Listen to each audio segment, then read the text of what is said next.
અમારા સુરત શહેરના police commissioner Shri Anupamsinh Gehlot સાહેબ, અમારા જેસીપી ટ્રાફિક વિભાગ, અમારા ડીસીપી ટ્રાફિક વિભાગ અને અમારા એસીપી સાહેબ તરફથી સુરત શહેર વિસ્તારમાં ખામીયુક્ત જે વાહનો ફરી રહ્યા છે હાલમાં, કે જેમને કાળા કાચ ડાર્ક ફિલ્મ લગાવેલી છે અને નંબર પ્લેટ જે વાહનોના તૂટેલા છે, એ સિવાય જે પણ ખામીયુક્ત વાહનો છે એમના વિરુદ્ધ કાયદેસરની કાર્યવાહી કરવા માટેની ડ્રાઈવ આપેલી છે.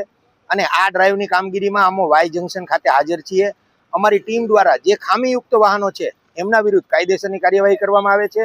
બ્લેક ફિલ્મના 500 રૂપિયા દંડ છે અને જે નંબર પ્લેટ તૂટેલા વાહનો હોય, જેમ કે 2 વ્હીલર વાહન હોય તો 300 રૂપિયા અને 4 વ્હીલર વાહન હોય તો 500 રૂપિયા અને એનાથી મોટું વ્હીકલ હોય તો નિયમ પ્રમાણે જે દંડ વસૂલવાની કાર્યવાહી કરવાની હોય છે એ અમે કાયદેસરની કાર્યવાહી કરી રહ્યા છીએ.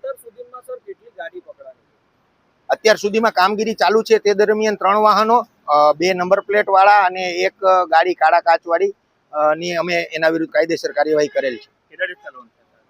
કાર્યવાહી આમ તો જે ડ્રાઈવ આપવામાં આવે છે એ ડ્રાઈવ તો રોજે રોજની હોય છે, પરંતુ જે ખામીયુક્ત વાહનો છે એના વિરુદ્ધ કોઈ ડ્રાઈવની જરૂરિયાત નથી હોતી.